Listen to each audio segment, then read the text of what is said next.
Hello viewers, welcome to my channel. আজকে আমি ছোট বড় সবার প্রিয় টক ঝাল মিষ্টি জলপাইয়ের আচারের রেসিপি নিয়ে হাজির হয়েছি। যারা এখনও ওই আচারটা বানাননি, জলপাইয়ের সিজন শেষ হয়ে গেলে কিন্তু তাদের সারা বছর আফসোস করতে হবে, কিংবা বাজার থেকে প্রিজারভেটিভ মেশানো আচার দিয়ে চালাতে হবে। কিভাবে কম সময়ে পারফেক্টভাবে আচারটা তৈরি করে নেওয়া যায়, চলুন দেখে নেওয়া যাক। এজন্য প্রথমে আমি 1 কেজি পরিমাণ জলপাই ভালোভাবে সিদ্ধ করে নিয়েছি।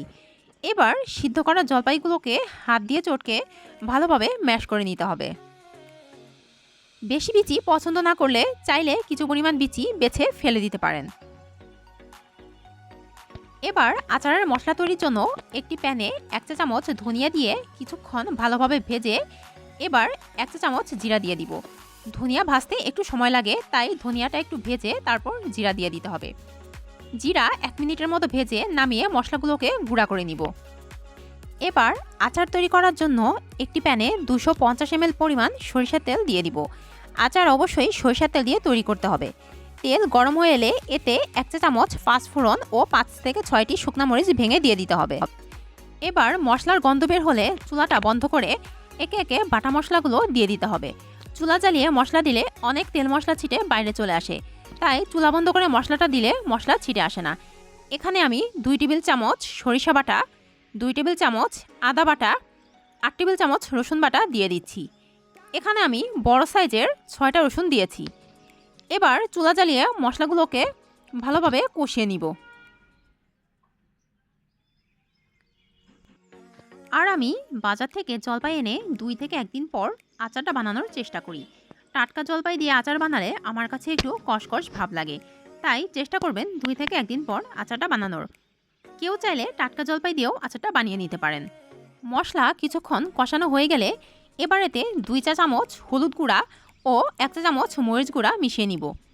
1 মিনিটের মতো মশলাগুলো ভেজে নিব।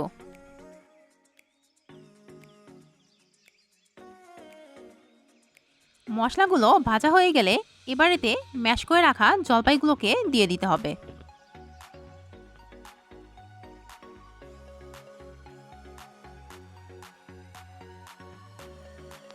কিছুক্ষণ নাড়াচাড়া করার পরেতে 2 চা চামচ লবণ, হাফ চা চামচ বিট লবণ ও 2 কাপ পরিমাণ চিনি অ্যাড করে দিব।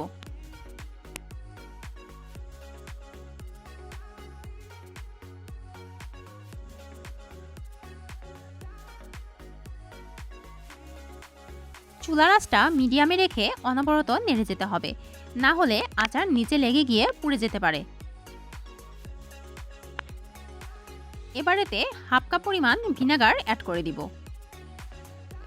এবারে লো মিডিয়াম হিটে 30 মিনিটের মতো আচারটা অনবরত জাল দিয়ে নিতে হবে। আধ ঘন্টা ধরে জাল দেওয়ার পর আচারের কালারটা এমন চলে এসেছে। আমি কিন্তু এখানে এক্সট্রা কোনো তেল অ্যাড করিনি, আর আমার আচারটা কিন্তু নিচ দিয়ে একটুও পুড়ে যায়নি। চেষ্টা করবেন ফ্রাই প্যানে আচারটা বানানোর, তাহলে পুড়ে যাওয়ার সম্ভাবনা কম থাকে। আমার কাছে লবণটা একটু কম লেগেছে, তাই আমি এখানে আরও হাফ চা চামচ বিট লবণ ও ভেজে গুঁড়া করে রাখা মশলা 1 চা চামচ অ্যাড করে দিচ্ছি। আপনারা আপনাদের টেস্ট অনুযায়ী মশলা কম বেশি করে দিতে পারেন। এই পর্যায়ে আচারের কালারটা এমন এসেছে। আরও 5 মিনিটের মতো জাল দিয়ে আচারটা ভেজে নিব। 5 মিনিট পর আচারটা চুলা থেকে নামিয়ে নিব।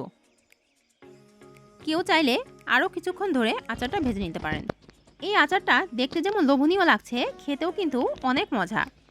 এভাবে তৈরি করলে দীর্ঘদিন, প্রায় বছরখানেকের মতো বাইরের তাপমাত্রায় এই আচারটা সংরক্ষণ করা যায়। একটি পরিষ্কার শুকনো এয়ারটাইট কাচের পাত্রে আচারটা সংরক্ষণ করবেন।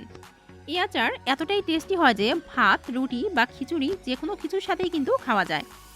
রেসিপিটি অবশ্যই বাসায় ট্রাই করবেন, আর ভালো লাগলে কমেন্ট করে জানাবেন এবং লাইক, শেয়ার ও সাবস্ক্রাইব করে সবাই পাশে থাকবেন।